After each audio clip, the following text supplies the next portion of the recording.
Hello students, welcome back to my channel UTD classes by Neeraj sir, and today we are continuing our chapter number 10 of class 10th which is circle। आज हम लोग exercise 10.2 चलाएंगे। जो हम लोगों ने circle का इससे पहला वीडियो बनाया था उसमें मैंने सर्कल का इंट्रोडक्शन, कॉन्सेप्ट, थ्योरम और एक्सरसाइज 10.1 कंप्लीट की थी। आज हम 10.2 करने जा रहे हैं जो कि मोस्ट इंपॉर्टेंट एक्सरसाइज है, क्योंकि इस एक एक्सरसाइज से एक लॉन्ग क्वेश्चन आंसर और एक शॉर्ट क्वेश्चन आंसर आता ही आता है आपके पास। So this is question number 1 of exercise 10.2। The question says that कि there is a point Q। एक पॉइंट है सर्कल के बाहर और उस Q पॉइंट से इस सर्कल के ऊपर एक टेंजेंट डाली गई है जिसकी लेंथ है 24 सेंटीमीटर। फिर उस Q पॉइंट को सेंटर से मिलाया गया है तो उस लेंथ की वैल्यू है 25 centimetre. You have find the value of radius. आपको रेडियस की वैल्यू फाइंड आउट करनी है। हमें बहुत अच्छे से पता है कि एक टेंजेंट और रेडियस आपस में परपेंडिकुलर होती है। तो ये रही रेडियस और ये रहा परपेंडिकुलर, ये रहा रेडियस, ये रहा हाइपोटेनियस।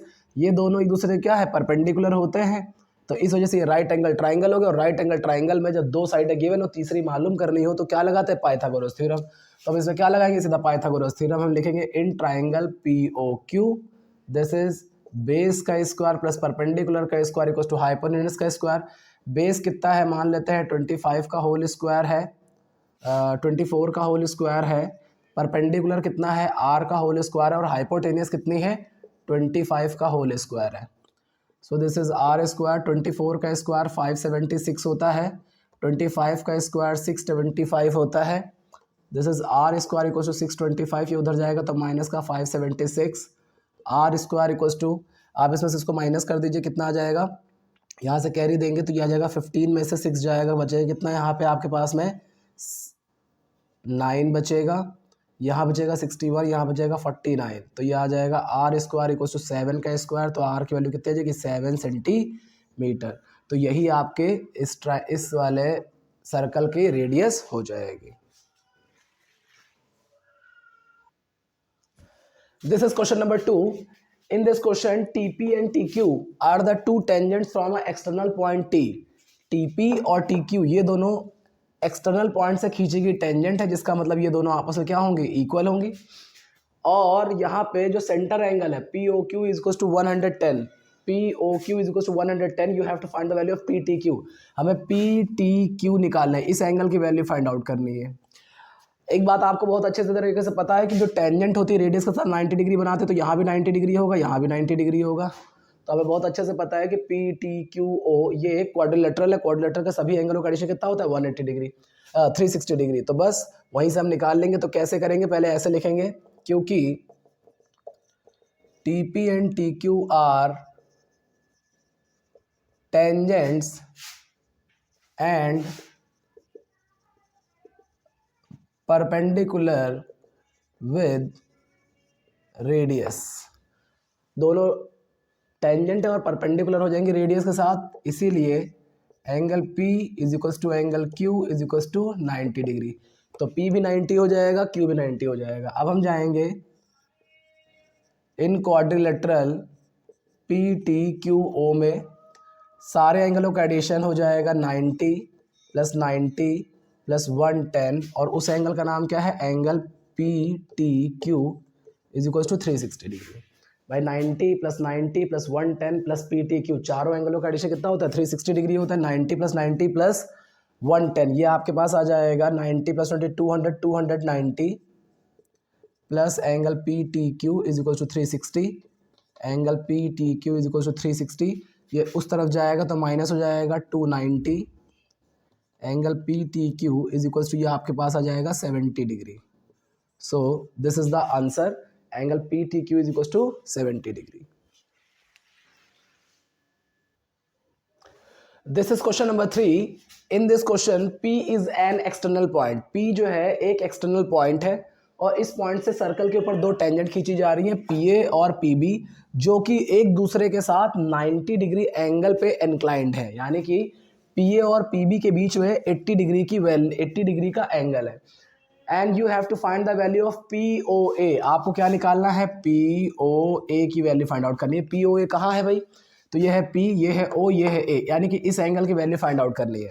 तो देखिए बहुत ही आसान सा क्वेश्चन है, क्या करेंगे ध्यान से सुनिएगा। जो एंगल लाइन होती है, जो सेंटर को एंगल से मिलाती है, ये लाइन इस एंगल को बाइसेक्ट कर देती है। ये 80 है तो ऊपर कितना हो जाएगा 40, नीचे भी कितना हो जाएगा 40। आपको ऐसे समझना है तो आप ऐसे समझिए, वरना आप ऐसे डायरेक्ट भी समझ सकते हैं, क्योंकि ये साइड इसके इक्वल है, ये साइड इसके इक्वल है क्योंकि रेडियस है, और ये साइड कॉमन है। तो ट्रिपल एस ट्राइंगल कॉन्ग्रेंट, अगर ट्राइंगल कॉन्ग्रेंट हो गए तो ये वाला एंगल ऑटोमेटिक इसके इक्वल हो जाएगा। तो जाहिर सी बात अगर इक्वल हो जाएगा तो ये भी 40 हो जाएगा, ये भी 40 हो जाएगा। कोई भी एक सिनेरियो आप यूज कर सकते हैं। तो आप डायरेक्ट ऐसे लिख सकते हैं, क्योंकि PA and PB are tangents, therefore OP bisects angle P। इसलिए OP क्या करेगी, एंगल P को बाइसेक्ट कर देगी। So angle APO is equals to आ जाएगा 1/2 ऑफ 80 डिग्री, ये आ जाएगा यहाँ पे 40 डिग्री। तो APO कितना हो गया है, 40 डिग्री हो गया है। आपको पता है यहाँ पे 90 डिग्री होता ही है, तो हम ऐसे जाएंगे इन ट्राइंगल AOP में। तो angle A plus angle O plus angle APO is equal to 180 degree, क्योंकि सम प्रॉपर्टी लगेगी इस ट्राइंगल के अंदर। A की वैल्यू 90 है, O का मतलब है एंगल POA।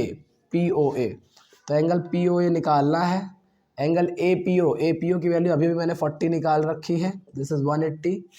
तो angle POA is equal to 180।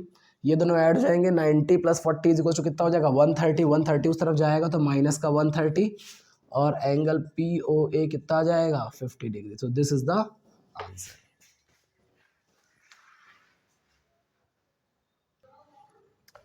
This is question number 4.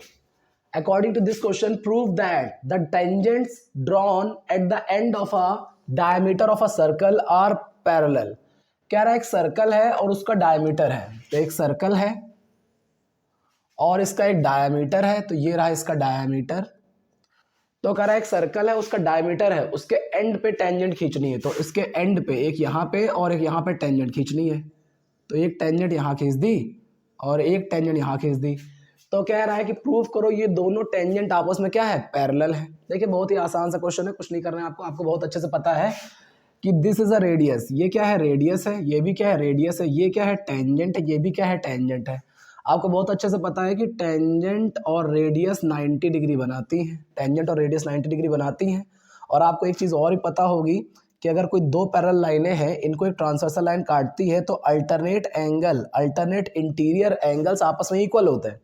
तो यहाँ भी देखिए ये दो लाइन है, सपोज कि ये थोड़ी देर के लिए पैरेलल नहीं है क्योंकि मुझे प्रूफ करना था ना पैरेलल है। ये दोनों लाइनें हैं तो अल्टरनेट एंगल, यहाँ वाला तिरछा वाला एंगल इस तिरछे वाले एंगल के बराबर होना चाहिए, तो अल्टरनेट इंटीरियर होता है। यहाँ पहले से ये इक्वल है, ये 90 है, ये 90 है, ये दोनों इक्वल है। तो ये दोनों इक्वल तभी हो सकते हैं जब हम इन्हें अल्टरनेट इंटीरियर एंगल की तरह ट्रीट करें। और अगर ये अल्टरनेट इंटीरियर की तरह ट्रीट किए जाएंगे तो जाहिर सी बात है ये दो जो लाइन्स हैं ये किस तरह से ट्रीट की जाएंगी, एज अ पैरेलल लाइन्स। तो बस यहीं पे आप डायरेक्ट ऐसे लिखेंगे। तो अगर मैं इनका नाम दे दूँ, इसका नाम हो गया AB, इसका नाम हो गया CD, और यहाँ पे मैंने नाम दे दिया इस जगह मैंने नाम दे दिया P, यहाँ पे नाम दे दिया मैंने Q, और ये है आपका सेंटर O। तो हम ऐसा लिखेंगे क्योंकि angle APO is equals to angle DQO as alternate interior angles, therefore AB is parallel to CD, hence proved. बस और कुछ नहीं करना है, जरा सी बात है सिर्फ।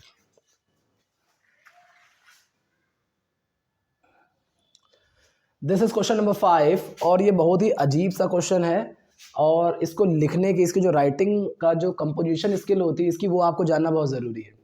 लिखा है prove that the perpendicular at the point of a contact to the tangent to a circle passes through the centre. कह रहा है किसी सर्कल का जो टेंजेंट का कांटेक्ट पॉइंट होता है, ये कांटेक्ट पॉइंट होता है। तो कह रहा है जो कांटेक्ट पॉइंट है वो परपेंडिकुलर होगा और सेंटर से पास होके जाएगा। तो ये O है, सेंटर है, और ये परपेंडिकुलर है। तो आपको यही चीज़ प्रूफ करनी है, आपको प्रूफ करना है कि एक टेंजेंट है, इस टेंजेंट के पॉइंट ऑफ कांटेक्ट से जो लाइन पास होकर जा रही है वो सेंटर से ही होकर गुजरेगी, ये बात मुझे पता करनी है। तो देखिए भैया, ये बात पता करने के लिए हम क्या करेंगे, बहुत ही आसान सी चीज़ है, बस थोड़ा सा ध्यान रख के सोचिएगा। सपोज़ मैं थोड़ी देर के लिए क्या कर देता हूँ, इसका नाम मैंने ले लिया है ए पी और ये बी। मैंने यहाँ पे एक और पॉइंट ले लिया जिसका नाम है क्यू, और इस क्यू से मैंने यहाँ पे लाइन खींच दी है, क्यू से यहाँ पे मैंने लाइन खींच दी है जो कि टेंजेंट की कांटेक्ट से जुड़ रही है, और माना जा रहा है कि ये भी क्या है, परपेंडिकुलर लाइन है। तो देखो ऐसा है यहाँ पे, क्योंकि OP is perpendicular to AB at P, therefore angle OPA is equals to 90 degree. Equation number 1. Let Q is a point which perpendicular with AB. कह रहा है, लेट किया है, मानते हैं कि Q एक लाइन है, Q एक पॉइंट है जहां से जो लाइन खींची जा रही है वो भी परपेंडिकुलर होगी AB के साथ। जैसे कि क्वेश्चन ने हमसे मांगा है, क्वेश्चन कह रहा है कि परपेंडिकुलर लाइन ही होनी चाहिए, तो मैंने मान लिया कि Q ने भी AB के ऊपर परपेंडिकुलर लाइन खींची है। तो अगर Q ने AB के ऊपर परपेंडिकुलर लाइन खींची होगी तो इसका मतलब QPB, एंगल QPB, ये दोनों भी 90 डिग्री हो जाएंगे। ये हो जाएगी क्वेश्चन नंबर 2, हो जाएगा।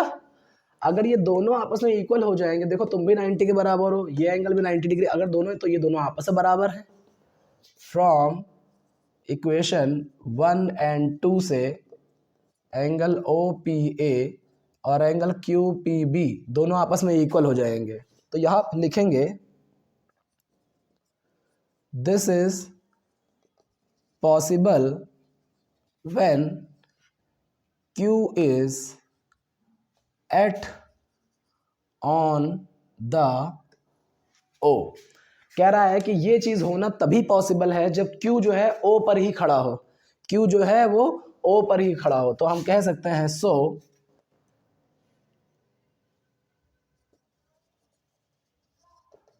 Perpendicular line of tangent always passes through center। बात समझ आ रही? कितना ही थोड़ा कॉम्प्लिकेटेड है लेकिन है बहुत आसान। क्वेश्चन ने बोल रखा है कि आपको एक परपेंडिकुलर लाइन लेनी है, परपेंडिकुलर लाइन ले जो टेंजेंट को ज्वाइन करती हो।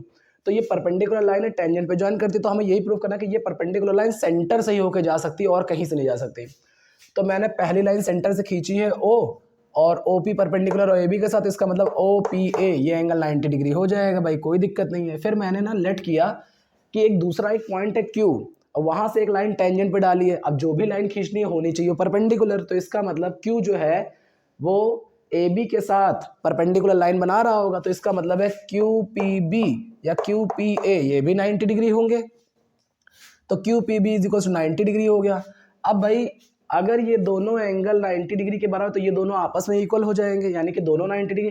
तो ये पॉसिबिलिटी कब आएगी? ये पॉसिबिलिटी तभी आएगी, कह रहा है QPA और QBA सेम है, QPA QBA सेम है, ये सेम नहीं हो सकता, ये सेम तभी होंगे जब Q O के ऊपर ही होगा। तो इसीलिए यहाँ पे लिखा this is possible when Q is at on the O, Q O के ऊपर होगा। अगर Q O के ऊपर हुआ तो ये बात प्रूफ हो जाएगी, चाहे कितनी भी परपेंडिकुलर लाइन खींचो वो सब जाएंगी O, यानी कि सेंटर से ही पास होके। ठीक है, बहुत इंपॉर्टेंट क्वेश्चन है, ध्यान से देख लीजिएगा इसको। This is question number 7। इस क्वेश्चन नंबर 7 में कह रहा है कि there are 2 concentric circles, 2 concentric circle हैं जिनकी रेडियस 5 सेंटीमीटर और 3 सेंटीमीटर है। Find the length of the chord, हमें उस कॉर्ड की लेंथ निकालनी है ऑफ द लार्जर सर्कल, बड़े सर्कल की कॉर्ड की लेंथ निकालनी है विच टच द स्मॉलर, जो छोटे वाले सर्कल को छूता हो सिर्फ। तो ध्यान से देखिए, इसमें दो रेडियस, एक बड़ी एक छोटी है, तो जाहिर सी बात है एक बड़ा सर्कल है यहाँ पे और एक इस जगह पे छोटा सर्कल है। ऐसे सर्कल जिनका सेंटर एक होता है और एक ही सेंटर से अलग अलग सर्कल बनते चले जाते हैं, ऐसे सर्कल्स को कॉन्सेंट्रिक सर्कल कहते हैं। कॉन्सेंट्रिक यानी कि कॉमन सेंटर। तो इसकी रेडियस जो है यहाँ पे आपको दे रखी है 3 सेंटीमीटर और एक बड़े वाले की जो रेडियस दे रखी है वो आपको दे रखी है 5 सेंटीमीटर। अब इस क्वेश्चन में बोल रहा है, कह रहा है कि एक लेंथ ऑफ कॉर्ड है जो कि बड़े वाले की कॉर्ड है लेकिन छोटे वाले को छू के निकलती है। तो देखो ये जो लाइन है ये बड़े वाले के लिए तो कॉर्ड की तरह बिहेव कर रही है। कॉर्ड क्या होता है? सर्कल को दो पॉइंटों में टच करने वाली लाइन, ठीक है, जो सेंटर से पास होके ना जाए। तो ये सेंटर से पास नहीं हो रही है तो ये कॉर्ड है, और इसने छोटे वाले को टच भी कर रखा है। टच कर देगा अगर तो ये टेंजेंट की तरह भी ट्रीट होने लगेगा। अब ध्यान से देखिए जरा सा, ये यहाँ से रब कर देते हैं ताकि आपको कन्फ्यूजन ना हो। तो हम यहाँ से क्या करेंगे, इस जगह से 3 सेंटीमीटर की एक रेडियस खींच दी, क्योंकि छोटे वाले सर्कल की रेडियस 3 सेंटीमीटर है। अब बड़े वाले सर्कल का जो रेडियस है वो 5 सेंटीमीटर है, उसे इस तरह ड्रॉ कर लेंगे। और क्योंकि ये लाइन परपेंडिकुलर होती है तो पाइथागोरस थ्योरम लगा लीजिए, और यहाँ की वैल्यू आ जाएगी आपकी 4। 4 का डबल कर देंगे, 4 का डबल कर देंगे तो कितना आंसर आ जाएगा? 8, और 8 आपका आंसर है। लेकिन ये क्वेश्चन करेंगे कैसे, अब ध्यान से देखें। सबसे पहले लिखेंगे this is O, A, P and B। हम यहाँ लिखेंगे क्योंकि OP is perpendicular on AB। OP AB पे परपेंडिकुलर है, इसी वजह से angle OPA is equal to 90 degree. In triangle AOP, अब हम AOP ट्राइंगल में आएंगे, पाइथागोरस थ्योरम लगाएंगे तो क्या हो जाएगा? बेस का स्क्वायर प्लस परपेंडिकुलर का स्क्वायर इक्वल टू हाइपोटेनस का स्क्वायर। बेस कितना है? AP है तो AP का स्क्वायर, परपेंडिकुलर कितना है? 3, तो 3 का स्क्वायर, और हाइपोटेनस कितना है? 5, तो ये हो गया 5 का स्क्वायर। तो ये हो गया AP का स्क्वायर, 3 का स्क्वायर 9, 5 का स्क्वायर 25, तो AP का स्क्वायर हो गया 25, ये उधर जाएगा तो माइनस का 9। सो AP स्क्वायर, इससे माइनस करेंगे 16, यहाँ स्क्वायर है तो ये किसका स्क्वायर होता है? 4 का स्क्वायर होता है। स्क्वायर से स्क्वायर कैंसिल हो जाएगा तो AP की वैल्यू कितनी आ जाएगी? 4 सेंटीमीटर। AP आ गया है 4 सेंटीमीटर। और अब इसी के साथ मैं आपको एक नई डेरिवेशन बता रहा हूँ। नई क्या है? पुरानी है। पुरानी थ्योरम क्या होता है आपको बहुत अच्छे से पता है कि किसी सर्कल के सेंटर से अगर कॉर्ड में परपेंडिकुलर लाइन खींची जाती है तो वह कॉर्ड दो इक्वल पार्ट्स में बाइसेक्ट हो जाती है। क्लास 9th की ये डेरिवेशन है। उसी के बेसिस पे अगर OP AB पे परपेंडिकुलर हुई तो AP और BP दोनों आपस में क्या हो जाएंगे? इक्वल हो जाएंगे। तो हम बस इसी चीज़ का यूज़ करेंगे। हम कैसे यूज़ करेंगे? क्योंकि OP is perpendicular to AB, therefore AP is the half of AB। जो AP होगी वो AB की आधी हो जाएगी। तो इसका क्या मतलब हो गया? 2 डिवीजन में इधर आएगा तो मल्टीप्लाई हो जाएगा। 2AP इज इक्वल टू क्या हो जाएगा? AB। AP की वैल्यू निकाल चुका हूँ, कितना है? 4। तो AB की वैल्यू कितनी जाएगी? 8 centimetre is equal to AB। This is the length of the chord. तो अच्छा क्वेश्चन है, बहुत ध्यान से करिएगा इस चीज़ को, है बहुत आसान। बस आपको रिटर्न की एक लैंग्वेज चाहिए इसकी। This is the question number 8 and it is a very important question. और अगर आप क्वेश्चन नंबर 8 सीख जाते हैं तो क्वेश्चन नंबर 11 ऑटोमेटिक हो जाएगा, क्योंकि 8 और 11 में कोई भी डिफरेंसेस नहीं है, सिमिलैरिटी क्वेश्चन चलता है। तो क्वेश्चन नंबर 8 देखते हैं हम लोग यहाँ पे। इस क्वेश्चन में आपके पास लिखा हुआ है कि आपके पास एक फिगर बना हुआ है, इस तरीके की फिगर, एक सर्कल बना हुआ है, उस सर्कल के बाहर एक क्वाड्रिलेटरल है ABCD नाम का। तो हमें इस फिगर के बेसिस पे हमें ये चीज़ प्रूफ करके दिखानी है। तो कैसे प्रूफ होगा? ध्यान से देखिए जरा सा। यहाँ पे एक डेरिवेशन लगेगी। किसी भी सर्कल के एक्सटीरियर पॉइंट से अगर दो टेंजेंट खींची जाती हैं तो दोनों टेंजेंट आपस में क्या होती हैं? इक्वल होती है। हमें पता है भाई। तो देखो यहाँ पे A एक एक्सटीरियर पॉइंट है तो AP और AS बराबर हो जाएगा। B एक एक्सटीरियर पॉइंट है तो AP और BQ बराबर हो जाएगा। C एक एक्सटीरियर पॉइंट है तो CR और CQ बराबर हो जाएगा। D एक एक्सटर्नल पॉइंट है तो इसीलिए DR और DS क्या हो जाएगा? इक्वल हो जाएगा। बस यही चीज़ हमें बार बार यहाँ करनी है। तो हम लिखेंगे कैसे? क्योंकि tangents from exterior points are equal to each other, exterior point, therefore अगर A एक्सटीरियर पॉइंट है तो ये क्या हो जाएगा? AP इज इक्वल टू क्या हो जाएगा? AS। AP किसके इक्वल हो जाएगा? AS। फिर B के लिए देखा जाए तो क्या हो जाएगा? BP is equal to BQ हो जाएगा।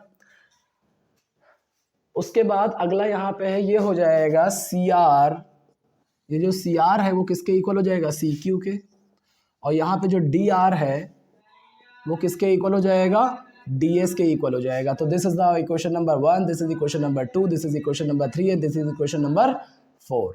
तो ये 4 इक्वेशन हो गई। Add all the equations, add equation 1 2 3 and 4, 4 equations add कर दीजिए। अगर ऐड करेंगे तो ये आ जाएगा A P plus B P plus C R plus D R, और यहाँ पे क्या आ जाएगा, A S plus B Q plus C Q plus D S. अब ध्यान से देखिए, A P plus B P इनको एक साथ ब्रैकेट में करिए, सी आर और डी आर को एक साथ ब्रैकेट में करिए। A P plus B P, A P plus B P ये दोनों जुड़ जाएंगे तो क्या बन जाएगा, ए बी। क्या बनेगा इसकी जगह पे, A B. C R plus D R, C R plus D R ये दोनों ऐड जाएंगे तो क्या बन जाएगा यहाँ पे, सी डी। फिर ये आ रहा है ए एस, और तो इधर वाला तो प्रूफ हो गया, अब हमें ए डी बनाना है। ए डी कैसे बनता है, ए डी बनता है ए एस और डी एस से। तो ये रहा ए एस, ये रहा डी एस, इन दोनों को एक साथ लिख देंगे। अगर इनका ऐड करेंगे तो A S plus D S कितना हो जाएगा आपके पास में, ए डी, और B Q plus C Q, B Q plus C Q क्या बन जाएगा आपके पास में, बी सी। तो ये क्या हो गया आपके पास में, हेंस प्रूव्ड। सो क्वेश्चन आसान है, बहुत ध्यान से देखिएगा इसको।